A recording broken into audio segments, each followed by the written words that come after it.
মানুষ যতটা কোরবানি করে, মানুষ তো হয়তো 5% নামাজ পড়ে, তাই না? আমার মনে হয় অ্যানালাইসিস হয়তো কম বেশি হতে পারে, তো মানুষ যতটা নামাজ পড়ে না কোরবানি করে, কোরবানির সময় মনে হয় 5% নামাজি মানুষ কোরবানি করে, মানে পাকা নামাজি মানুষ।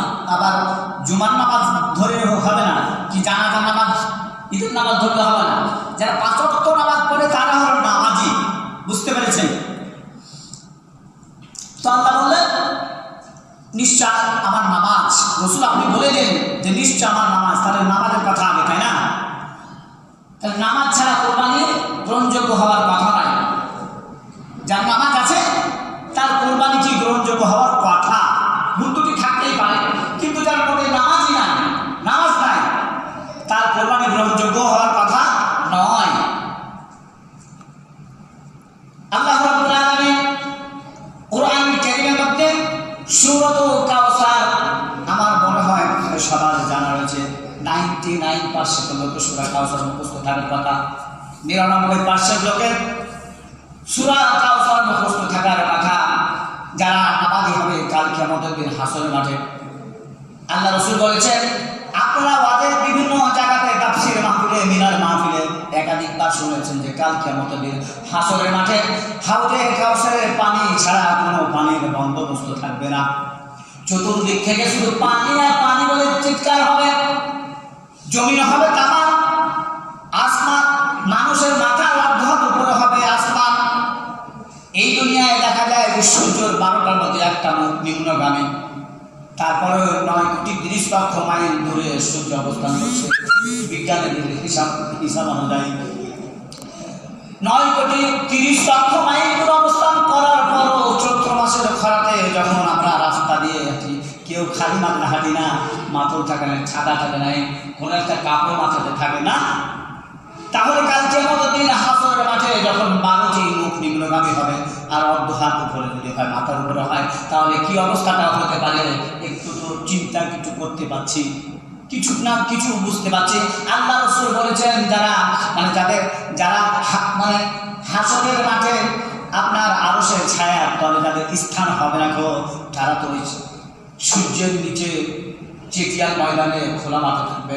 তাদের অবস্থা নাক কান দিয়ে মগজ গলে গলে মানে বন্যার পানির মতো প্রবাহিত হতে থাকবে।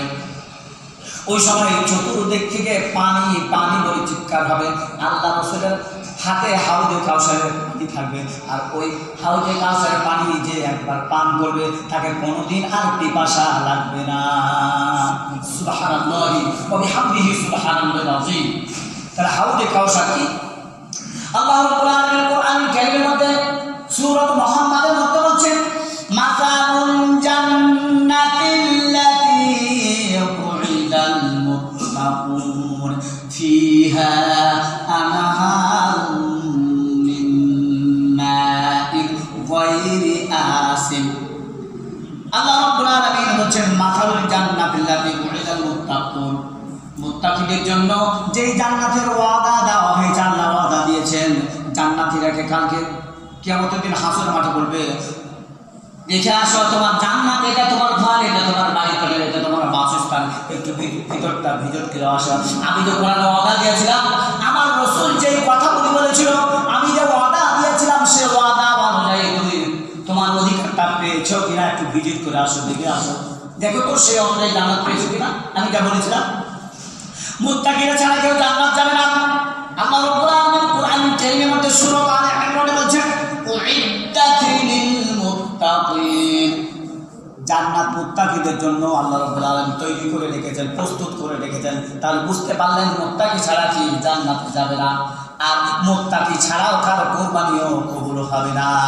ইন্নামা তাকাব্বালুল্লাহু মিনাল মুত্তাকিন, সূরা মাইদা।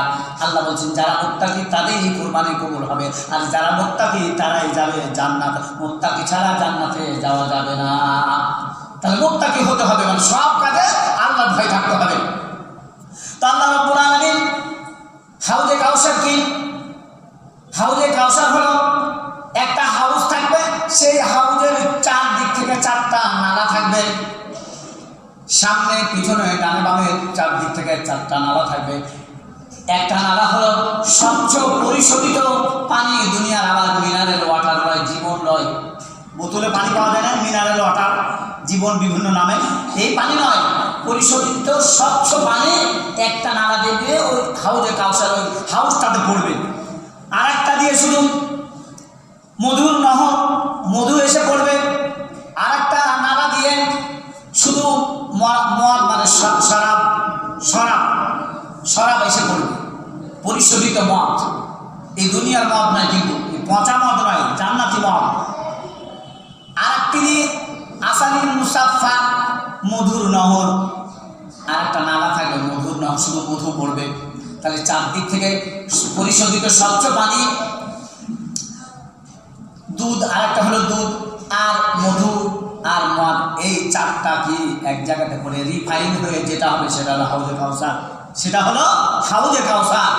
এই পানি, হাউজে কাউসারের পানি মানুষ একবার পান করলে আর হাসর মাঠে কত বছর থাকতে হবে, কত কোটি কোটি বছর, আল্লাহ ছাড়া কারো হিসাব নেই। তাহলে কোটি কোটি বছর হাসর মাঠে থাকবে মানুষ, কিন্তু কোনোদিন তার পিপাসা লাগবে না যে একবার হাউজে কাউসারের পানি পান করবে। এখন এই হাউজে কাউসারের পানিতে পাবে কে? যে সে পাবে কি ওপেন টু অল, কি সকলের জন্য কি খোলা? আসো ফেরি দিচ্ছি, বাংলা দিচ্ছি, রিলিফ দিচ্ছি, ত্রাণের চাল দিচ্ছি, নিয়ে যাবে নাকি? একটু তো নয়। আল্লাহ রাব্বুল আলামিন, আল্লাহ রাসূল যখন মেরাজে গেলেন, সব কিছু ভিজিট করলেন, জান্নাত জাহান্নাম ভিজিট করলেন, হাউজে কাউসার দেখলেন, ভিজিট করলেন। দেখার পরে ওই হাউজে কাউসার দেখে আল্লাহ রাসূলের মনের মধ্যে অত্যন্ত একটা টান সৃষ্টি হলো, লালায়িত, অত্যন্ত মানে অ্যাট্রাকশন সৃষ্টি হলো সেখানে।